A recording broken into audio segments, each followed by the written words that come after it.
नमस्कार प्यारे बच्चों, केमिस्ट्री की online classes RD board classes में आप सभी का स्वागत है। प्यारे बच्चों, केमिस्ट्री की क्लास चल रही थी जिसके अंतर्गत हम संकुलन क्षमता, जिसे पैकिंग एफिशिएंसी कहते हैं, पढ़ रहे थे। अभी तक मैंने सॉलिड स्टेट के अंतर्गत टोटल 10 क्लास आप तक अवेलेबल करवा दी हैं और ये 11वीं क्लास में लेकर के आया हूँ आपके लिए। लाइव क्लास 7:15 बजे हमारी होती है। आप सभी को जुड़ना है और ज़्यादा से ज़्यादा वीडियो को देखना है। संकुलन क्षमता के अंतर्गत मैं आपको पहले से पढ़ा चुका हूं। बीसीसी और एससीसी की संकुलन क्षमता मैं यहाँ पर आपको ज्ञात करवा चुका हूं, इसलिए संकुलन क्षमता के बारे में आपको बहुत सारी जानकारियां हो गई होंगी या बहुत सारी चीज़ें आपको पहले से आ रही होंगी। अब लास्ट और थर्ड है एफसीसी की संकुलन क्षमता, अर्थात फलक केंद्रित एकक कोष्ठका की संकुलन क्षमता किस प्रकार से निकाली जाती है। 74% इसकी संकुलन क्षमता होती है, वो किस प्रकार से होती है उसी के बारे में इस वीडियो में हम बात करने जा रहे हैं। तो अपन का टॉपिक है एफसीसी की संकुलन क्षमता। फलक केंद्रित एकक कोष्ठका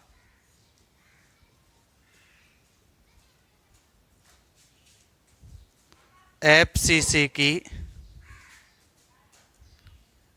संकुलन क्षमता, ये टॉपिक अब हमको पढ़ना है।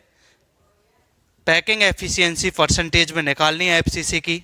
सबसे ज़्यादा जो संकुलन क्षमता होती है प्यारे बच्चों, वो एफसीसी की ही होती है, ये भी आपको याद रखना है। किस प्रकार एग्जाम में क्वेश्चन पूछा जाएगा, किस प्रकार से आपको उसका आंसर दे करके आना है, पूरी जानकारी इस वीडियो में मैं आपको बताऊंगा। इसलिए आप मेरे साथ साथ इस वीडियो को देखते रहें और चीज़ों को समझते चले जाएं। किसी भी प्रकार की आपकी क्वेरी है, कोई भी आपका कन्फ्यूजन है, कोई भी चीज़ आपको समझ में नहीं आ रही है, आप सीधे मुझसे कांटेक्ट करें। मेरा व्हाट्सएप नंबर 8875464151 है। इस पर आप मुझे मैसेज कर दें या कमेंट बॉक्स में कमेंट कर दें। वहाँ भी आपके जो भी प्रकार की क्वेरी होगी उसका आंसर मेरे द्वारा आपको रिप्लाई कर दिया जाएगा। ठीक है, तो संकुलन क्षमता पढ़ रहे थे। फलक केंद्रित एकक कोष्ठका की संकुलन क्षमता ज्ञात करने से पहले हमको पता होना चाहिए कि जो फलक केंद्रित एकक कोष्ठका होती है वो होती क्या है। तो ये चीज मैंने आपको बताई है कि अगर अवयवी कण घन के कोणों के साथ साथ फलक के केंद्र पर भी उपस्थित होंगे तो इस प्रकार की जो एकक कोष्ठका होगी वो फलक केंद्रित एकक कोष्ठका अर्थात एफसीसी कहलाएगी। ये चीज आपको आ रही होगी पहले से, क्योंकि ये सारी चीजें मैंने आपको पहले बता दी हैं। तो एफसीसी के बारे में आपको समझ में आ गया होगा। अगर अवयवी कण घन के कोणों के साथ साथ फलक के केंद्र पर उपस्थित होंगे तो इस प्रकार की जो एकक कोष्ठका होगी वो एकक कोष्ठका फलक केंद्रित एकक कोष्ठका अर्थात एफसीसी कहलाएगी। आगे बढ़ते हैं। फलक केंद्रित एकक कोष्ठका की संकुलन क्षमता निकालते हैं और संकुलन क्षमता निकालने से पहले हमें फलक केंद्रित एकक कोष्ठका के अंतर्गत जो अवयवी कण होता है, गोला जो होता है, उसकी त्रिज्या r और घन एकक कोष्ठका जो घनीय है उसकी भुजा a के मध्य हमको सबसे पहले क्या निकालना पड़ेगा, संबंध ज्ञात करना पड़ेगा। और जब ये संबंध हम निकाल लेंगे, जिस प्रकार एससीसी में निकाला, जिस प्रकार बीसीसी में निकाला, उसी प्रकार एफसीसी में भी हम घन की भुजा a और जो अवयवी कण है, गोला जो है, उसकी त्रिज्या r के मध्य संबंध निकालेंगे। संबंध निकालने के बाद पैकिंग एफिशिएंसी का जो फॉर्मूला मैंने आपको बताया था, एक बार पुनः रिमेंबर करा देता हूं कि जो पैकिंग एफिशिएंसी होती है, संकुलन क्षमता जो होती है, उसका जो फॉर्मूला होता है प्यारे बच्चों, वो n गुणा 4/3 पाई r cube upon a cube गुणा 100 ये होता है।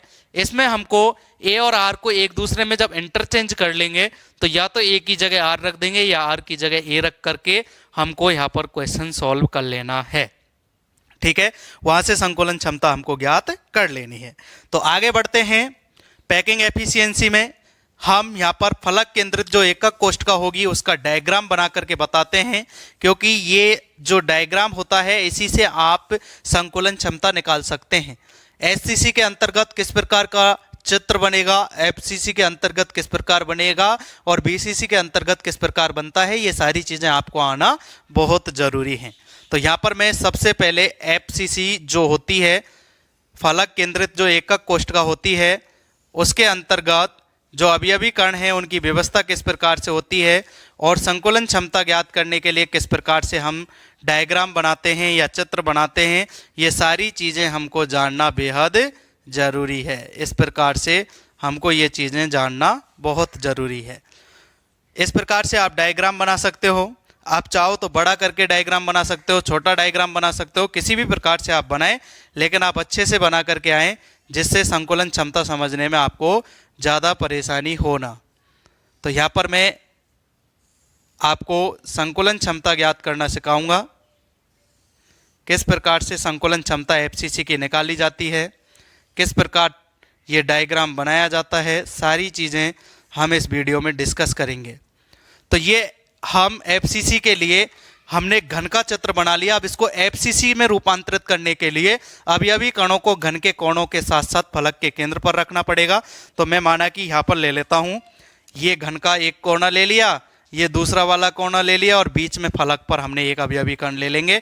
तो कहने का मतलब एक अवयवी कण ये हो गया अपन का, एक अवयवी कण इस कॉर्नर पर हो गया और एक जो अवयवी कण होगा प्यारे बच्चों वो फलक पर हो जाएगा। ठीक है ना। आपको छोटा बड़ा बनाने की आवश्यकता नहीं है, अगर आप चाहें तो तीनों को एक साइज का बना सकते हैं। अब अपन को करना क्या है कि इसको इस प्रकार से आगे तक मिला देना है। अब आप देखिए, ये माना कि ए है तो इसको मैं मान लेता हूं बी, और ये जो केंद्र है इसको मान लेता हूं मैं सी।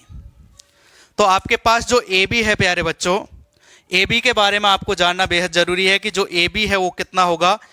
ये घन का, ये अभी आप इसको गोला समझो या वृत्त समझो, तो ये जो एक केंद्र वाला गोला है इसके केंद्र से और परिधि तक की जो दूरी होगी वो इसकी क्या होगी, त्रिज्या आर।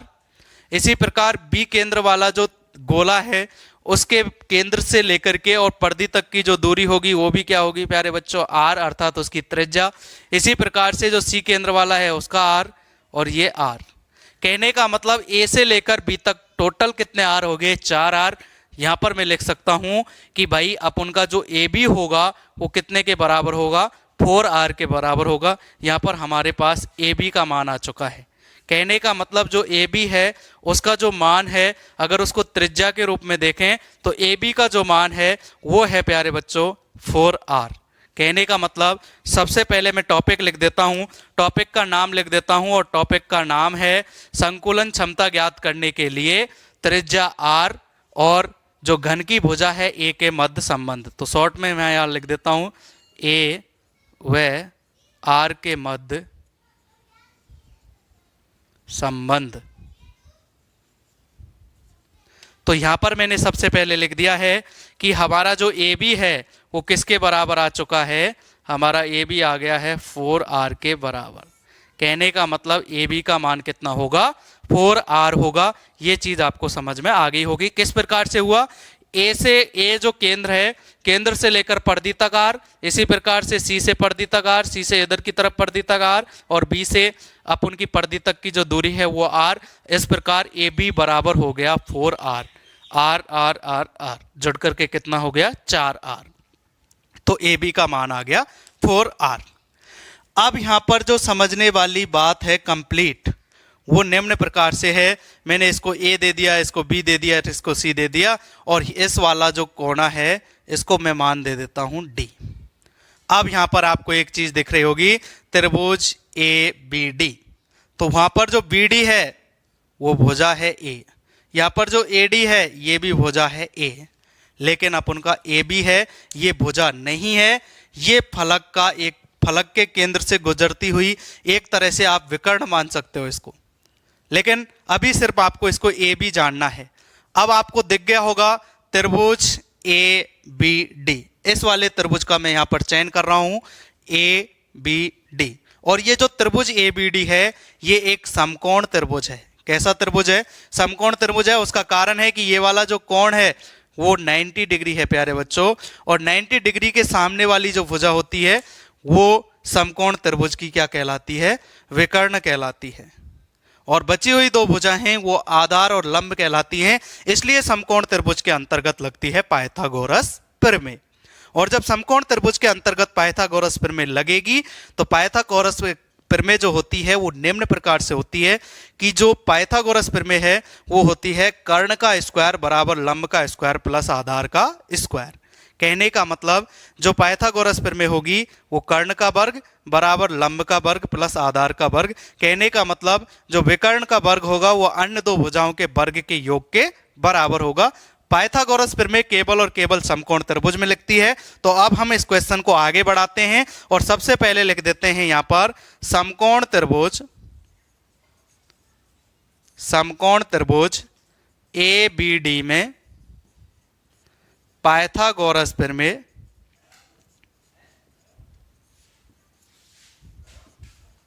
लगाने पर, और पाइथागोरस प्रमेय जब आप लगाओगे तो आप खुद बोलोगे कि ए बी का स्क्वायर बराबर बी डी का स्क्वायर प्लस ए डी का स्क्वायर। ए बी का स्क्वायर बराबर, अब आप देखो बी डी का मान कितना है प्यारे बच्चों ए, तो ए स्क्वायर, और ए डी का मान भी क्या है प्यारे बच्चों ए, क्योंकि ये घन की क्या है भुजा, इसलिए इसका भी अपन कर देंगे ए स्क्वायर। अब ए बी का स्क्वायर बराबर हो गया 2a स्क्वायर। कहने का मतलब ए बी बराबर अंडर रूट 2a स्क्वायर, तो ए बी बराबर हो गया रूट 2a। और अभी आपने यहां पर कोष्टक में लिख रखा है कि ए बी बराबर कितना है 4r, तो ए बी की जगह रखूंगा 4r बराबर रूट 2a। इसको मैं यहां ले लेता हूं, r बराबर रूट 2a अपॉन 4 हो जाएगा। या फिर आप a का मान अगर यहां से निकालना चाहते हो तो a बराबर हो जाएगा 4r बटे रूट 2। कहने का मतलब ऊपर नीचे रूट 2 से गुना करा दिया, बटे में अंडर रूट की संख्या को नहीं छोड़ते हैं इसलिए। तो a बराबर हो गया 4 रूट 2r अपॉन रूट 2 हो गया 2 का भाग 4 में देंगे तो 2 रूट 2r। a का मान हो गया 2 रूट 2r के बराबर। बात समझ आई या नहीं आई?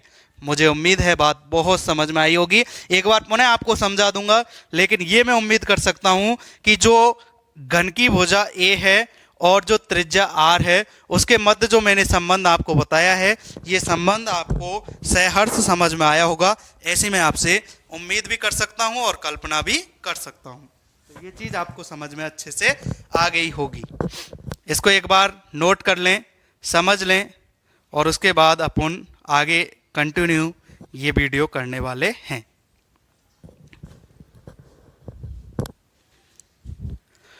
तो प्यारे बच्चों, ये आपने समझा होगा, मैंने आपको समझाया कि जो घन की भुजा है ए और जो गोले की त्रिज्या है आर, उसके मध्य संबंध किस प्रकार निकाला जाता है।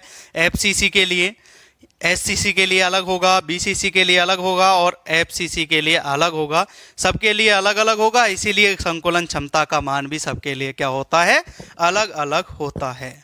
तो यहाँ पर चीज़ें समझना आपको बेहद ज़रूरी था।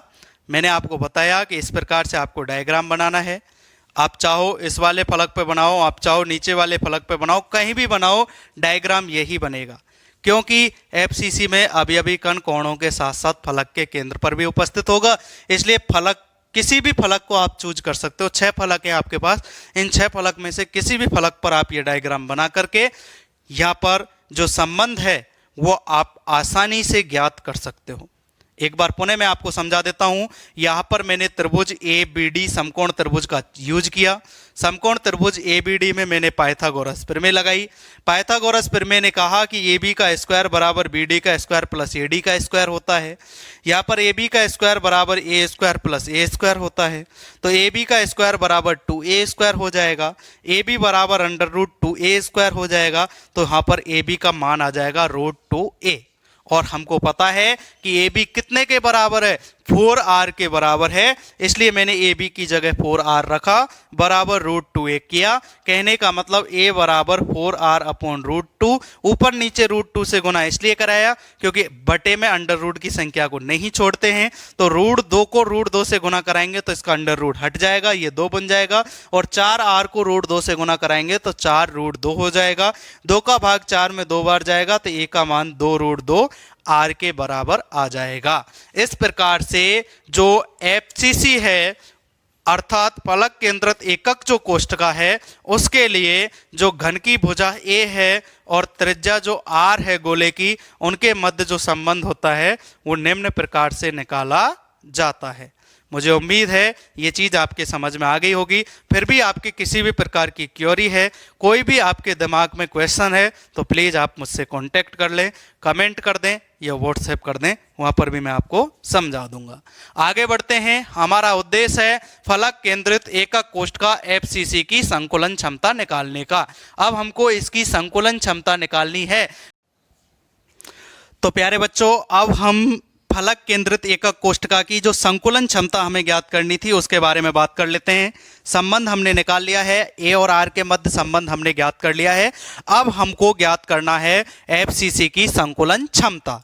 तो एफसीसी की संकुलन क्षमता अर्थात फलक केंद्रित एकक कोष्ठका एफसीसी की संकुलन क्षमता, पैकिंग एफिशिएंसी किस प्रकार निकालेंगे।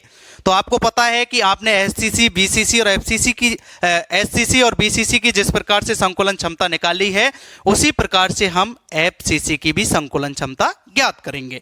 अब आप यहाँ पर देखिए, संकुलन क्षमता ज्ञात करना अर्थात पैकिंग एफिशिएंसी का जो फॉर्मूला होता है परसेंटेज के लिए, वो होता है n गुना 4/3 pi r Q upon a q गुना 100। तो संकुलन क्षमता के लिए ए और आर के मध्य संबंध होना चाहिए, जो हमने यहाँ पर ज्ञात कर लिया है। दूसरी जो बड़ी चीज है वो है n का मान हमें पता होना चाहिए। अब आप बताइए कि जो एफसीसी होती है उसके लिए जो n है अर्थात एफसीसी में कुल अवयवी कणों की जो संख्या है वो कितनी होती है। जिस प्रकार से एससीसी में 1 होती है, बीसीसी में 2 होती है, उसी प्रकार एफसीसी में कितनी होती है ये भी आपको आना चाहिए। ये चीजें भी मैंने आपको पढ़ा दी हैं। तो प्यारे बच्चों, इसके लिए जो n का मान होता है एफसीसी के लिए, फलक केंद्रित एकक कोष्ठका के लिए, उसका मान होता है 4। वो किस प्रकार से आता है? वो इस प्रकार से आता है, जैसे ये घनीय एकक कोष्ठका है तो 8 तो इसके घन के कोणों पर होंगे, तो 8 का 1/8 से गुना कराएंगे तो 1 तो घन के कोणों से अवयवी कण मिल गया। बाकी के 6 फलक के केंद्र हैं तो 6 के 6 फलक के केंद्रों पर होते हैं और फलक के केंद्र का 1/2 हिस्सा हमारे घन में काम आता है, इसलिए 6 का 1/2 हो जाएगा 3। 1 और 3 दोनों जुड़ करके हो गए 4। कहने का मतलब एफसीसी के लिए जो अपन का n होता है उसका मान होता है प्यारे बच्चों 4। ये चीजें आपको आनी चाहिए। छोटी छोटी चीजें हैं, एग्जाम में यहीं से क्वेश्चन पूछ लिए जाते हैं, इसलिए ये चीजें आपको आना जरूरी है। तो इसको मैं अब यहां से हटा देता हूं थोड़ी देर के लिए। ए और आर के मध्य मेरा संबंध निकल चुका है। अब मुझे यहां पर एफसीसी की निकालनी है संकुलन क्षमता। तो उसके लिए मैं सूत्र लिखूंगा, पैकिंग एफिशिएंसी बराबर n multiply by 4/3 pi r Q upon a cube multiply by 100। तो कहने का मतलब जो पैकिंग एफिशिएंसी होगी वो निम्न प्रकार से ज्ञात होगी, पीई बराबर n की जगह कितना रखेंगे 4, क्योंकि एफसीसी के लिए n का मान कितना होता है प्यारे बच्चों 4, इसलिए मैंने यहां पर रखा 4 गुणा 4/3, पाई की जगह 3.14 और आर क्यूब, या तो आर की जगह रख लो या आप ए की जगह रख लो। अभी आपने निकाला यहां पर कि 4r बराबर जो मान होता है, कहने का मतलब एफसीसी के लिए जो अपन ने संबंध निकाला था वो क्या निकल करके आया था, 4r बराबर होता था अपन का √2a।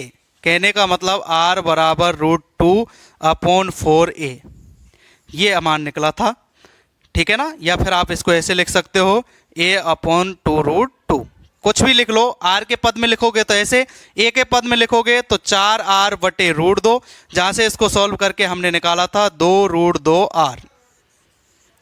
आप चाहो तो a की जगह लिखो, आप चाहो तो r की जगह लिखो, कुछ भी लिख लो। अगर अब यहां पर a है तो a की जगह लिख लेंगे, r क्यू को यहां पर आप r क्यूब रहने दें, अपॉन a क्यू की जगह रख देंगे 2√2r क्यूब मल्टीप्लाई बाई 100। आपको इसको ना काटना है ना पीटना है, कुछ भी नहीं करना है।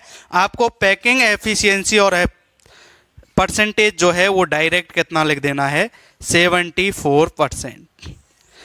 और यही इतना लिखने पर आपको कंप्लीट 2 में से 2 नंबर मिल जाएंगे। अगर एग्जाम के अंतर्गत एफसीसी वाला पूछा जाएगा संकुलन क्षमता का क्वेश्चन तो 2 नंबर का पूछा जाएगा, और 2 नंबर तब मिलेंगे जब आप इस प्रकार से इस कंप्लीट जो एफसीसी की संकुलन क्षमता है उसको निकाल करके आओगे। बाई रफ के लिए मैं आपको बता देता हूं कि रफ में अगर आप इसको सॉल्व करना चाहो तो किस प्रकार से आगे इसको सॉल्व करना आना चाहिए, आपको पता होना चाहिए कि 74% कैसे आया। 4 को 4 से गुणा कराएंगे 16/3 गुणा 3.14 गुणा r³ बटे 2 को 3 बार गुणा कराओ, 2√2 गुणा 2√2 गुणा 2√2, 2 का गुणा 2 से 4, 4 दूनी 8, √2 का गुणा 2 से कराया तो 2 हो गया और √2 तो 16√2, ठीक है ना। तो 16√2 और r³ से क्या कट गया प्यारे बच्चों, r³ कट गया, 16 से क्या कट गया 16, ये हो गया 3.14 बटे वाला 3 नीचे आ जाएगा, 3 गुणा √2 और गुणा में है 100। आप इसको सॉल्व कर सकते हो, √2 की जगह 1.414 लिख देना, उसको 3 से गुणा कराना, 3.14 को 100 से गुणा कराएंगे तो 314 हो जाएगा, 314 में 3 गुणा 1.414 का भाग देना, तो जो परसेंटेज आएगा प्यारे बच्चों वो निकल करके आएगा 74 अर्थात 74%। तो इस प्रकार से जो हमारा FCC होता है इसकी जो संकुलन क्षमता परसेंटेज में होती है वो होती है 74% अर्थात 74%। इसका क्या अर्थ है, इसका अर्थ है प्यारे बच्चों कि FCC प्रकार की जो एकक कोष्ठका होती हैं उसमें अवयवी कणों द्वारा जो स्थान घेरा हुआ होता है वो उस एकक कोष्ठका का 74% अर्थात 74% भाग घेर लिया जाता है, जबकि उसमें जो रिक्त स्थान होता है वो मात्र होता है आपका 26%। आगे बात समझ में, तो मुझे उम्मीद है FCC की संकुलन क्षमता आपके समझ में आई होगी, BCC की संकुलन क्षमता भी आपके समझ में आई होगी और SCC की भी संकुलन क्षमता आपके समझ में आई होगी। आपको अच्छे से समझाने के लिए मैंने SCC की अलग वीडियो, BCC की अलग वीडियो और FCC की ये अलग वीडियो बना दी है। अब मैं आपको एक छोटा सा चीज जो याद रखने के लिए महत्वपूर्ण है वो भी यहाँ पर मैं बनाने वाला हूँ। एक छोटी सी सारणी में अपनी इच्छा से यहाँ पर बना रहा हूँ, उसको भी आप नोट कर लें, उसको भी आप समझ लें, क्योंकि कई बार छोटे क्वेश्चन पूछ लिए जाते हैं, बड़ी वाली परसेंटेज ना पूछ के डायरेक्ट पूछ लिया जाता है कि SCC के लिए A और R में संबंध बताइए, या पूछ लिया SCC के लिए n का मान ज्ञात कीजिए या अवयवी कणों की संख्या बताइए। तब आपको आंसर का जवाब देने के लिए पूरा सॉल्व नहीं करना है, बहुत टाइम लग जाएगा। तब आपको जो क्वेश्चन पूछा है, जिस प्रकार से क्वेश्चन पूछा है उसी प्रकार से उसका आपको जवाब भी देना है। तो आप उसका जवाब किस प्रकार से दें, इसके लिए यहां पर लिखना है आपको क्रिस्टल का प्रकार या एकक कोष्ठका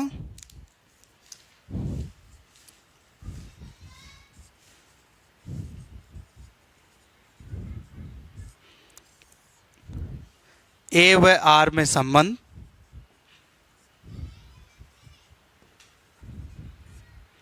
और यहाँ पर पैकिंग एफिशिएंसी संकुलन क्षमता परसेंटेज में। ठीक है प्यारे बच्चों, पहला ले लेते हैं SCC, दूसरा ले लेते हैं BCC और तीसरा ले लेते हैं FCC। SCC simple cubic unit cell अर्थात सरल घनीय एकक कोष्ठका, BCC body centred unit cell अर्थात अंतः केंद्रित एकक कोष्ठका, FCC face centred unit cell अर्थात फलक केंद्रित एकक कोष्ठका।